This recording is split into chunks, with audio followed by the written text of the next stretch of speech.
The next scientist is J.J. Thomson. We said that John Dalton did not actually do any experiment. He has used his observation to give us postulates, and we call them John Dalton postulates. And in this session, we are going to the very first scientist after John Dalton that actually made an experiment and discovered something about the atom that we'll be talking about all this while. So, J.J. Thomson. But then there are some things that I need to know before diving into the full experiment and understanding each component of that experiment. Let's have this in mind. Very first thing is that the conditions for gases to conduct electricity. So in his experiment, right, he was able to make gases to conduct electricity. So that is a unique thing that we have to also talk about. In his experiment, he used gases that are able to conduct electricity. And we need to know the conditions under which gases can actually conduct. We know liquid conduct electricity, solid conduct electricity like metals, right? We need liquid like impure water or any acid, right? Conduct electricity. However, how do gases conduct electricity? And these are the very two conditions that you need to know. Conditions under which gases, you can make a gas conduct electricity when there's a high voltage, you apply a very high voltage, and you also do that under a very low pressure. You have to do that low pressure and high voltage are the conditions for gases to conduct electricity, because he has used that in his experiment. So we need to actually like fish that out and actually tell you that this is a very good condition that you need to know to be able to make gases conduct electricity. Now let's describe this experiment. What has J.J. Thomson done actually in his experiment? So we are going to describe it. In the experiment, J.J. Thomson fired a beam of rays from cathode rays, called cathode rays, right? The beam of rays that they're talking about, they are going to call them cathode rays. So he fired a beam of cathode rays from the cathode through electric and magnetic field onto a fluorescent screen using gases under the condition of high voltage and low pressure. So under high condition of low pressure, he was able to fire cathode rays from the cathode through the electric and magnetic field onto a fluorescent screen. Don't worry, what do we mean by that? This is the sample, a picture of the instrument that he used, and the name of the instrument is cathode ray tube. He used the cathode ray tube to do that experiment, and so we can see the cathode is being labeled here, right? So over here, he's fired the rays from here through electric and magnetic field, and then this particular side is the fluorescent screen that we'll be talking about all this while.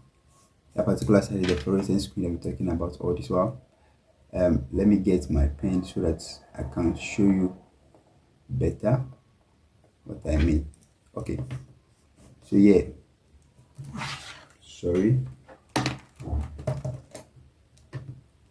Yeah, so this is the cathode ray, right? He fired it from here, and then you can see this side, this particular side, this side is the fluorescent screen. So the fluorescent screen is this one, the deflection scale. The scale is just to measure if it's over here. So there are values that are put on this scale, right?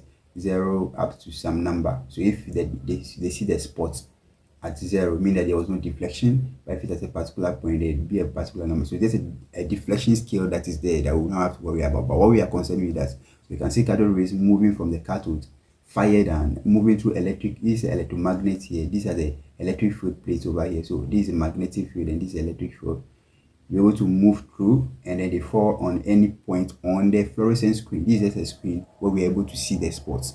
That's basically his experiment, right? So we go back to the description again. We say he fired a beam of rays called cathode rays. The rays are called cathode rays from the cathode through electric and magnetic field. That's what happened here, from cathode through electric and magnetic field onto a fluorescent screen using gases under condition of high voltage and low pressure. That's what happened. That's how he conducted the experiment. Now let's look at some of the observations done during this experiment and the corresponding conclusions. The very first observation is that in the absence of electric and magnetic field, meaning when they remove the electric and magnetic field from the experiment, he observed that the cathode rays move onto the screen undeflected.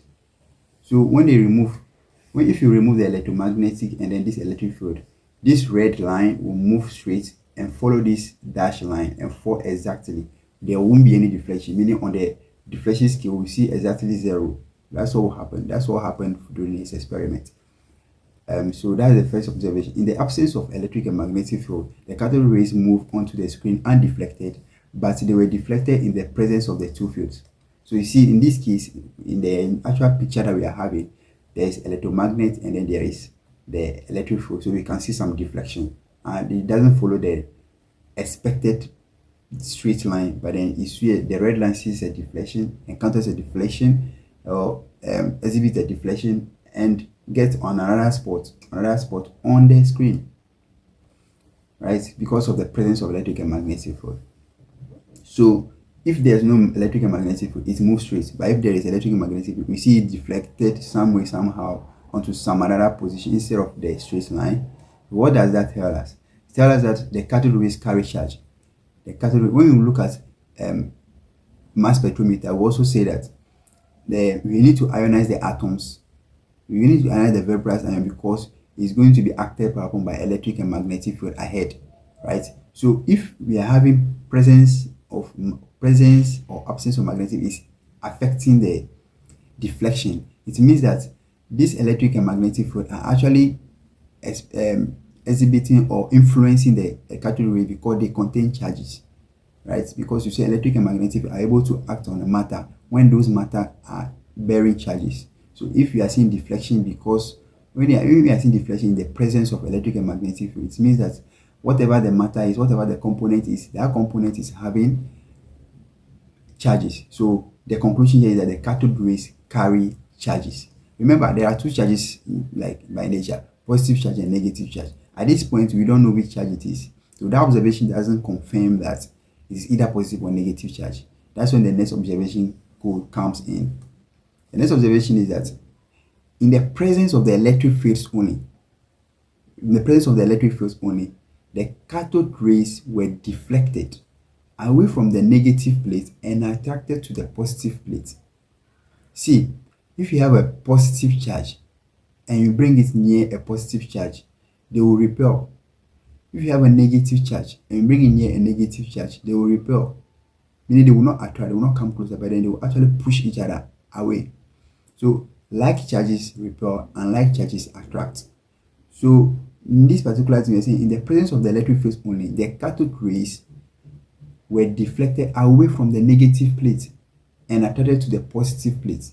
So if the cathode rays are attracted to the positive plate and move away from the negative plate, meaning that it's being pulled away from the negative plate because the cathode rays are bearing the charge. The nature of the charge on them is the same as that of the negative plate. So, and then but they are being attracted to the positive plate because they are having opposite charges. So if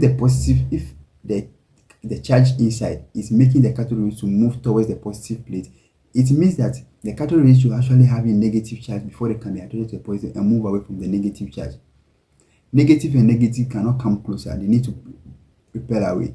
That's why they say the cathode rays were deflected away from the negative plate. If they are moving away from the negative plate, probably it means that they are having the charge that is same as the negative plate. So meaning they are having negative charge. Now, if they have negative charge, then they should be attracted to the positive plate, and that's what the observation also said, that they are moving towards the positive plate. If you go back to the experiment, you can see this red line.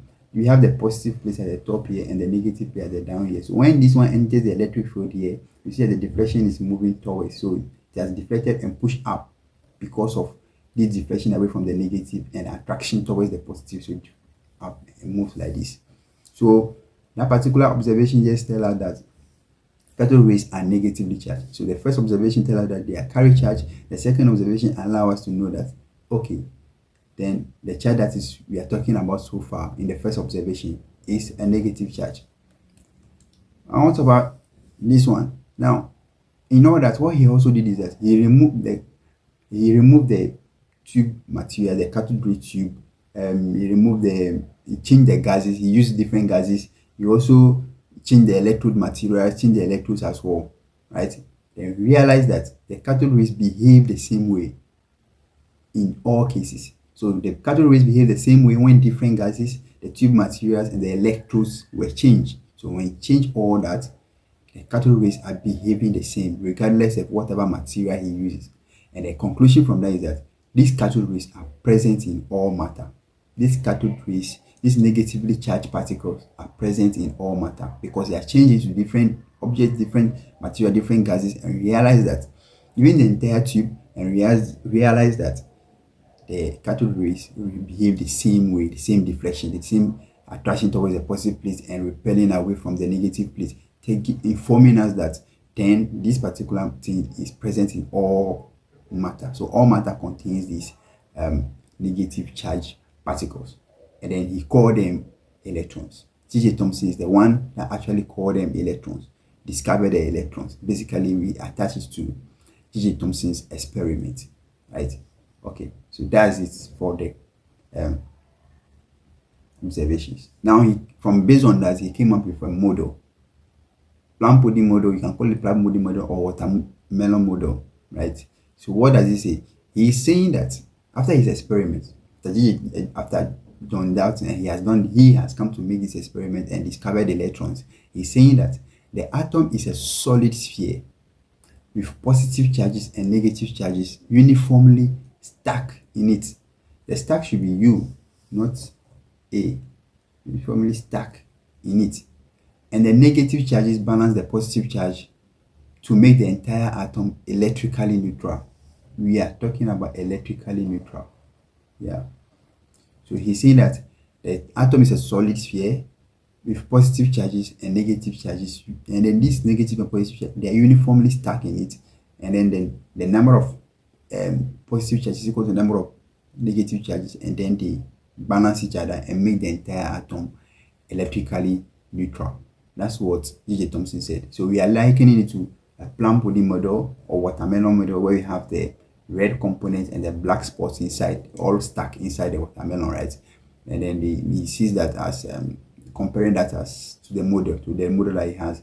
And then we also have the pudding here, so also is looking the same, like there's positive, there are negative charge like the black ones, and then stuck inside the positive ones, and then they balance each other.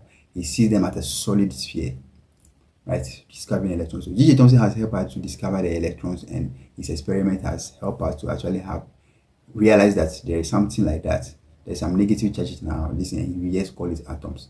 We just call them electrons in the atoms, and the atoms is a sphere at this point. Is it also telling the truth, or has it also missed some components? Is the atom really a solid sphere? Okay, the next